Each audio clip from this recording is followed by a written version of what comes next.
हाय बच्चा लोग, hello everyone, क्या हाल चाल है। आई एम रियली होपफुल कि सारे बच्चे नीट 2024 के लिए बहुत मन लगाकर प्रिपरेशन कर रहे होंगे। बच्चों, मैं हूं आपकी अपनी अमृता मैम एंड हम लोग एक 10 मिनट्स सीरीज आप लोगों के लिए लेकर आए हैं, जिसमें कि हम हर एक इंपॉर्टेंट टॉपिक जो कि नीट 2024 में पूछा जा सकता है बायोलॉजी में, वो आपको 10 मिनट्स में कवर अप करवाने वाले हैं, जिससे कि आपके 4 मार्क्स तो श्योर शॉर्ट पक्के हैं अगर आप हर एक टॉपिक देख रहे हैं। ठीक है, काफी सारे तो ऐसे टॉपिक्स भी है बेटा कि आपने एक छोटा सा टॉपिक पढ़ लिया 10 मिनट का, लेकिन आपको उससे 8 मार्क्स भी मिल सकते हैं। ठीक है, चलिए तो आज मैं जो आपके लिए टॉपिक लेकर के आई हूं बच्चों, ये है viruses, viroids, prions and lichens. Biological classification chapter में ये छोटा सा टॉपिक बहुत ज्यादा सुपर डुपर इंपॉर्टेंट टॉपिक है, बिकॉज यहां से क्वेश्चन बनता ही बनता है।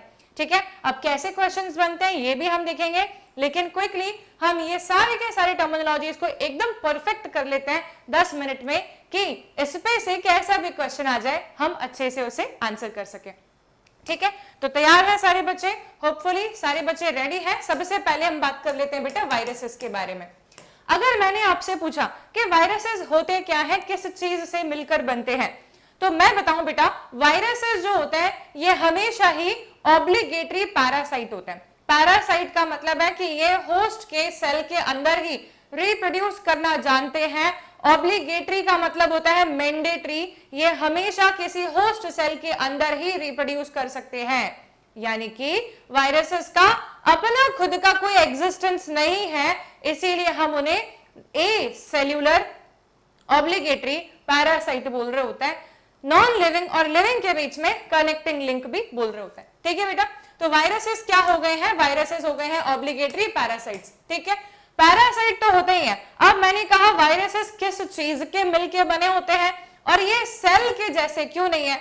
बिकॉज इसके पास में अपनी खुद की लिपिड बाइलेयर मेम्ब्रेन प्रेजेंट नहीं होती। वायरसेस के स्ट्रक्चर में प्रेजेंट होता है जेनेटिक मटेरियल और प्रोटीन। ठीक है, जेनेटिक मटेरियल जो है बेटा वो डीएनए भी हो सकता है, आरएनए भी हो सकता है, लेकिन एक ही समय पर डीएनए एंड आरएनए दोनों नहीं हो सकता। ठीक है, या तो डीएनए होगा या तो आरएनए होगा, and that genetic material is surrounded by a protein coat which is called as capsid. और प्रोटीन कोट कैप्सिड के जो इंडिविजुअल यूनिट्स है बेटा, उसे हम कैप्सोमियर बोल रहे होते हैं। ठीक है, तो एक बार क्विकली इसकी रीडिंग मेरे साथ में लगाओ और आपको ये 100% समझ में आ जाएगा वायरसेस के बारे में। ठीक है, तो पूरा स्टेटमेंट सभी को दिखाई पड़ रहा है, यहां पर देखिए। In addition to the proteins, viruses also contains genetic material that could be either DNA or RNA. यहां पर ये ध्यान रखिए, either वर्ड बहुत इंपॉर्टेंट है। वायरस न्यूक्लियोप्रोटीन मतलब कि क्योंकि उसमें जेनेटिक मटेरियल है, या तो डीएनए या आरएनए, एंड प्रोटीन है तो वो न्यूक्लियोप्रोटीन हो जाएगा। ठीक है, जेनेटिक मटेरियल उसका इन्फेक्शियस टाइप का होता है बेटा। क्यों इन्फेक्शियस होता है? इन्फेक्शियस इसलिए होता है कि वायरस हमेशा ही किसी न किसी होस्ट सेल के ऊपर अटैक करेगा और उसमें जाकर के डिवाइड करेगा, इसलिए जेनेटिक मटेरियल वायरसेस का इन्फेक्शियस होता है। वायरस अपना जेनेटिक मटेरियल ही इंटीग्रेट करता है होस्ट के जीनोम में, प्रोटीन इंटीग्रेट नहीं करता।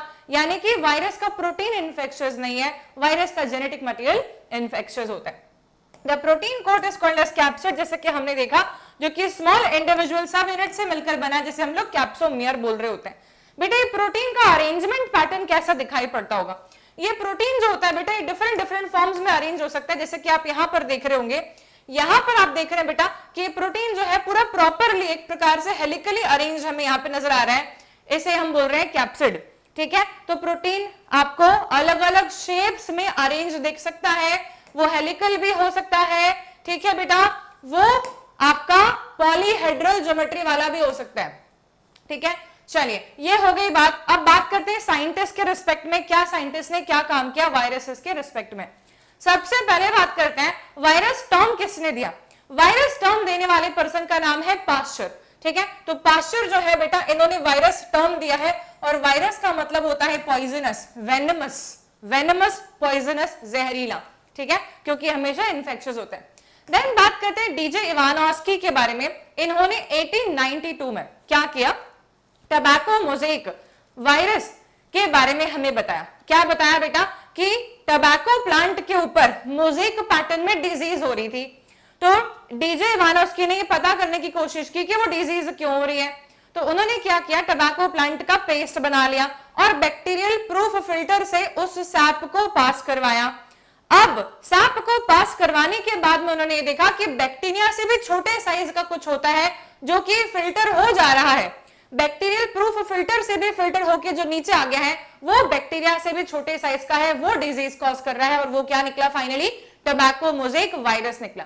ठीक है, तो डीजे इवानोव्स्की ने क्या किया बेटा, वायरसेस होते हैं positive agent tobacco mosaic disease की, ऐसा इन्होंने बताया। क्यों बताया इन्होंने, बिकॉज ये वायरसेस बैक्टीरिया से भी छोटे होते हैं, ये बैक्टीरियल प्रूफ फिल्टर से भी आसानी से पास कर जाते हैं।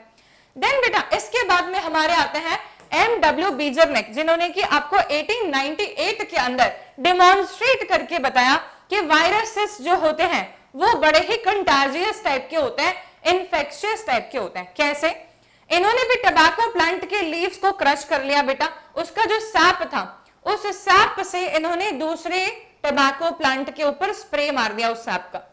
तो क्या मालूम पड़ता है कि दूसरे टोबैको प्लांट्स में भी ये बीमारी हो गई, ये डिजीज हो गई, जिससे कि पता चलता है कि वायरसेस जो होते हैं कंटाजियस होते हैं। कंटाजियम फ्लूइडम, कंटाजियम वाइवम फ्लूइडम, ये उन्होंने स्टेटमेंट दिया। ठीक है, क्या स्टेटमेंट दिया बेटा, कंटाजियम वाइवम फ्लूइडम, ये इन्होंने स्टेटमेंट दिया है कि लिविंग इन्फेक्शियस फ्लूइड हो गया, वो फ्लूइड जो है जिसके अंदर हमने कहा कि वायरसेस प्रेजेंट है वो फ्लूइड इन्फेक्शियस हो चुका है। ठीक है, तो ये स्टेटमेंट रीड कर लो एक बार, demonstration of infections nature of plants are obtained from the infected part of tobacco plant. He gave the term contagium vivum fluidum. ठीक है, क्लियर हो गया। तो बीजरनिक ने क्या किया बेटा, कंटाजियम वाइवम फ्लूइडम बोले। डीजे इवानोव्स्की ने क्या कहा, बैक्टीरियल प्रूफ फिल्टर से भी वायरसेस पास कर जाते हैं। WM स्टेनली ने क्या कहा बेटा, इन्होंने कहा कि वायरसेस क्रिस्टलाइजेबल होते हैं और एक क्रिस्टलाइजेबल नेचर उन्हें उनके प्रेजेंट कैप्सिड में प्रोटीन्स इंपार्ट कर रहे होते हैं। ठीक है, तो 1935 में इन्होंने कहा कि वायरस का क्रिस्टलाइजेशन होता है क्योंकि उनका कैप्सिड जो है वो प्रोटीन्स का बना है और ये प्रोटीन्स क्रिस्टल्स फॉर्म कर रहे होते हैं। ठीक है, तो ये सारे साइंटिस्ट जो कि इंपॉर्टेंट है। अब बात करते हैं हम जेनेटिक मटेरियल ऑफ वायरसेस के बारे में। जैसे कि मैंने कहा, वायरस के पास में एक समय पे या तो डीएनए या तो आरएनए प्रेजेंट हो सकता है एज अ जेनेटिक मटेरियल। ठीक है, तो डीएनए कैसा हो सकता है, डबल स्ट्रैंडेड डीएनए भी हो सकता है, या फिर सिंगल स्ट्रैंडेड डीएनए भी हो सकता है, या फिर डबल स्ट्रैंडेड आरएनए हो सकता है, या फिर सिंगल स्ट्रैंडेड आरएनए हो सकता है। अब इसके एग्जांपल्स क्या है, ये एक दो एग्जांपल्स आपको देख रहे हैं, सारे एग्जांपल्स याद रखने की रिक्वायरमेंट नहीं है। ठीक है, तो डीएनए बेटा बैक्टीरियोफेजेस के पास में होता है, ये एक इंपॉर्टेंट स्टेटमेंट है। हेपेटाइटिस बी वायरस के पास में भी होता है। सिंगल स्ट्रैंडेड डीएनए बेटा जो होता है ये कॉलीफेज MS2 के पास में होता है। देन डबल स्ट्रैंडेड आरएनए जो होता है बेटा ये रियो वायरस के पास में होता है। एंड सिंगल स्ट्रैंडेड आरएनए जो होता है बेटा ये पोलियोमाइलिटिस वायरस के पास में होता है, टोबैको मोज़ेक वायरस के पास में होता है सिंगल स्ट्रैंडेड आरएनए। ठीक है, अब आप ये स्ट्रक्चर देख लीजिए बेटा, इस स्ट्रक्चर के ऊपर डायग्राम बेस्ड क्वेश्चंस आते हैं आइडेंटिफिकेशन के। ये डायग्राम हमें बैक्टीरियोफेज का दिया हुआ है। Bacteriophage double stranded DNA carry करता है और बैक्टीरिया पे अटैक कर रहा होता है। आप देखेंगे इसमें क्या दिख रहा है, हमें सबसे पहले हमें सबसे ऊपरी हिस्सा हेड दिख रहा है बेटा, जो कि पॉलीहेड्रल ज्योमेट्री शो कर रहा है प्रोटीन यहाँ पर। देन आपको दिख रहा है बेटा कॉलर, ठीक है, छोटा सा। देन आपको दिख रहा है बेटा शीथ, ये एन शीथ दिख रही है आपको। एंड देन लास्ट में आता है टेल फाइबर, जो कि जाकर के स्टक हो जाते हैं बैक्टीरिया के सरफेस के ऊपर। ठीक है, और तब ये अपना जेनेटिक मटेरियल बैक्टीरिया के अंदर लॉन्च कर देता है। ओके, अच्छा बात करते हैं बेटा कि क्या काफी सारी बीमारियां होती है वायरसेस से। बिल्कुल होती हैं। प्लांट में भी डिजीज कॉज कर सकता है, एनिमल में भी डिजीज कॉज कर सकता है। अगर मैंने कहा ह्यूमन में कुछ डिजीज बता दो जो कि वायरसेस से होती है, तो कितने सारे नाम है। एड्स हो जाएगा, हेपेटाइटिस बी हो जाएगा बेटा, है ना। इसके अलावा चिकनगुनिया हो जाएगा, डेंगू फीवर हो जाएगा, ये भी वायरल डिजीज होता है। ठीक है, स्मॉल पॉक्स, मम्स हो गया, रूबेला हो गया, एड्स हो गया, इन्फ्लुएंजा हो गया, कॉमन कोल्ड हो गया, सारी बीमारियां जो मैंने ली अभी नाम, ये सब वायरसेस के द्वारा कॉज डिजीजेस हैं। प्लांट में भी वायरस कॉज कर सकता है बीमारियां। तो सिम्टम्स कैसे आते होंगे, लीफ में कर्ल हो जाता है बेटा, लीफ कर्लिंग, या फिर लीफ मुड़ने लगती है, गोल गोल होकर रोल हो जाती है, लीफ रोलिंग, या फिर बेटा लीफ येलोइश होने लगती है, येलोइंग एंड वेन कर्लिंग। ठीक है, या तो बेटा छोटे छोटे लीव्स रह जाते हैं, ड्वार्फ्ड एंड स्टंटेड ग्रोथ, पत्ती छोटी छोटी सी रह गई, बड़ी पत्तियां ही नहीं बन पा रही है। या तो फिर बेटा मोज़ेक पैटर्न बनने लगता है, जालीदार सफेद सफेद मोज़ेक पैटर्न लीफ पे दिखाई पड़ता है। ये सारे सिम्टम्स होते हैं कि प्लांट में वायरस का इंफेक्शन हो गया है। ठीक है, अब आ जाइए वायरस के बारे में जो हमने बात करी है, आपको होपफुली सारी बातें क्लियर हो गई हैं। तो वायरसेस नॉन सेलुलर होते हैं, हमेशा ही ऑब्लिगेटरी पैरासाइट होते हैं बेटा, ये हमेशा ही होस्ट की बॉडी के बाहर रहते हैं इनएक्टिव फॉर्म में, लेकिन जैसे ही होस्ट की बॉडी में एंटर करेंगे ये एक्टिव हो जाएंगे, रिप्रोड्यूस करके अपनी मल्टीपल कॉपीज बनाने वाले हैं। ऐसा करते करते ये होस्ट के उस सेल को डिस्ट्रक्ट कर देंगे जिसके अंदर इसने इन्फेक्शन को कॉज किया है। ठीक है, तो होपफुली ये सभी को समझ में आ गया है। अब क्विकली आ जाते हैं बेटा हम लोग वायरॉइड्स के ऊपर।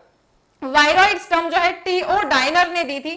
टीओ डाइनर जो है इन्होंने बताया कि वायरसेस से मिलता जुलता कुछ और मालूम पड़ा उन्हें, लेकिन उसके पास में प्रोटीन नहीं है, यानी कि जिसके पास में केवल जेनेटिक मटेरियल आरएनए है पर प्रोटीन नहीं है, ऐसा वायरस से भी छोटे साइज का क्या होता है, तो हम बोलेंगे वायरॉइड्स होते हैं। तो वायरॉइड जो होते हैं बेटा ये potato tuber spindle disease causative agent है, वायरसेस से भी छोटे होते हैं ये। इनके पास में केवल और केवल फ्री आरएनए होता है जिसका मॉलिक्यूलर वेट कंपैरेटिवली कम होता है बेटा, इसके पास में प्रोटीन कोड नहीं होता है। देन आते हैं प्रायोन्स। प्रायोन्स क्या होते हैं बेटा, ये अबनॉर्मली फोल्डेड प्रोटीन्स होते हैं। ठीक है, और ये अबनॉर्मली फोल्डेड प्रोटीन्स डिजीज कॉज कर सकते हैं। ये काफी रेजिस्टेंट प्रोटीन्स होते हैं, ग्लाइकोप्रोटीन्स भी बोलते हैं कई सारे लोग ऐसे, लेकिन एक्चुअली प्रोटीन बोलना चाहिए। तो प्रायोन्स जो होते हैं बेटा ये इन्फेक्शियस प्रोटीन्स होते हैं, और अगर किसी ऑर्गेनिज्म की बॉडी में एंटर कर गए तो दे मे कॉज डिजीज। जैसे कि हम बात करेंगे कैटल्स में ये बोवाइन स्पॉन्जिफॉर्म एन्सेफेलोपैथी कॉज करते हैं, मैड काउ डिजीज। और यही प्रायोन जो है बेटा ये अगर ह्यूमन में आ गया तो ये क्या करता है, क्रूसफेल्ड जैकब सिंड्रोम कॉज करता है, जो कि एक मेंटल रिटार्डेशन कॉज करने वाला न्यूरोडिजेनरेटिव डिजीज होता है। ठीक है, तो काउज में भी नर्वस सिस्टम को अफेक्ट कर रहा है बेटा ये, और क्रूसफेल्ड जैकब सिंड्रोम में भी नर्वस सिस्टम को ही अफेक्ट कर रहा है। देन बात करते हैं बेटा लाइकेंस के बारे में। लाइकेंस जो होते हैं इसको आप डायग्राम से देखेंगे ज्यादा बेहतर समझ में आएगा। लाइकेंस बेटा सिम्बायोटिक एसोसिएशन होते हैं अलगे और फंजाई के बीच में। अलगे और फंजाई, अलगे हम सब जानते हैं कि ये क्या हो जाएगा, ये फाइकोबायोंट पोर्शन हो जाएगा बेटा। ठीक है, ये फाइकोबायोंट पोर्शन हो जाएगा, और फंजाई हो जाएगा बेटा माइकोबायोंट पोर्शन। ठीक है, फाइकोबायोंट पोर्शन अलगे जो है इसका परसेंटेज काफी कम है इस एसोसिएशन में, वहीं पर फंगस का पोर्शन ज्यादा दिखाई पड़ रहा है। अलगे क्या करता है बेटा, फंगस को खाना बना के देता है, वहीं पर फंगस क्या कर रही होती है बेटा, फंगस अलगे को रहने की जगह दे रही होती है, वाटर लाकर दे रही होती है, आयंस लाकर दे रही होती है। तो इस तरीके से ये दोनों एक सिम्बायोटिक रिलेशनशिप में रहते हैं। ठीक है, और लाइकेंस जो होती है बेटा ये बायोलॉजिकल इंडिकेटर भी होती है। लाइकेंस जहां पर ग्रो हो रही है वहां पर हम बताते हैं कि ऑक्सीजन कंटेंट ज्यादा है, और लाइकेंस वहां ग्रो होना बंद कर देती है जहां पर सल्फर डाइऑक्साइड की मात्रा बढ़ जाए। यानी कि लाइकेंस काफी अच्छा पोल्यूशन इंडिकेटर भी होती है। अलॉन्ग विद दैट लाइकेंस बेटा सक्सेशन कॉज करने में भी हेल्प कर रही होती हैं, यानी कि जहां पर चट्टाने हैं वहां पर चट्टानों को ब्रेक करके मिट्टी बनवाना, ये काम भी लाइकेंस करवाती है। ठीक है, तो होपफुली ये पूरा समझ में आ गया आप सभी को। एक बार क्विकली इसको रीड कर लीजिएगा। So this is all. ठीक है, आप इसके क्वेश्चंस देख लो, एकदम क्विकली तुम्हारे से बन जाएंगे। यहाँ पर सी बी ए डी इन्होंने सीक्वेंस चेंज कर दिया है, तो हमें कहां से देखना चाहिए, ए से। ए क्या है, शीत है। ए क्या है, शीत है। बी क्या है, कॉलर है। सी क्या दिख रहा है, हेड दिख रहा है। डी क्या दिख रहा है, टेल फाइबर। तो sheath, collar, head, tail fibre, इसका आंसर बी बन जाएगा। ठीक है, तो यहाँ पर गलती ए बी सी डी से नहीं होनी चाहिए, वरना तो फिर कोई कॉन्सेप्ट किसी काम नहीं आया आपके, isn't it? Viruses are no more alive than isolated chromosomes because viruses जिंदा क्यों नहीं है, उनकी बराबरी आइसोलेटेड क्रोमोसोम्स से क्यों कर रहे हैं हम, क्योंकि दोनों को सेल मीडियम की रिक्वायरमेंट होगी रेप्लिकेट करने के लिए, बिना सेल के रेप्लिकेशन नहीं पॉसिबल है। देन आते हैं which of the following statement about virus is correct. क्या स्टेटमेंट करेक्ट है वायरसेस के बारे में, जल्दी से देख लो बेटा। तुम्हें क्लियरली 1 मिनट में समझ में आ जाएगा कि वायरसेस कंटेन ईदर डीएनए और RNA is the correct statement. दोनों जेनेटिक मटेरियल साथ में कैरी नहीं कर रहा होता। ठीक है, देन टीओ डाइनर ने क्या डिस्कवर किया बेटा, टीओ डाइनर ने डिस्कवर किया है हमारे पास में फ्री इन्फेक्शियस आरएनए, जिसे हम लोग क्या बोलते हैं, वायरॉइड बोलते हैं। ठीक है, which of the following is incorrect about lichens. अब ये क्वेश्चन का आंसर आप लोग मुझे होमवर्क में बताने वाले हैं। फटाफट से क्वेश्चन नंबर 5 जल्दी से कमेंट में आंसर कर दो।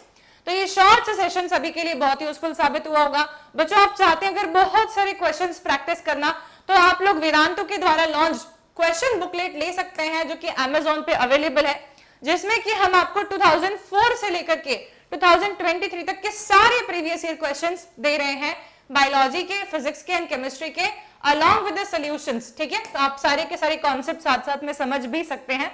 इसके लिंक हम आपको प्रोवाइड कर चुके हैं डिस्क्रिप्शन बॉक्स में, you can just go and check that link, ठीक है? तो इसी के साथ में करते हैं सेशन को यहीं पे and. I am really hopeful कि आपके लिए सेशन बहुत ज्यादा क्विक एंड इम्प्रॉम्प्टू सेशन साबित हुआ होगा। If yes, then don't forget to like this video, share with all of your friends and subscribe to Vedantu NEET Toppers.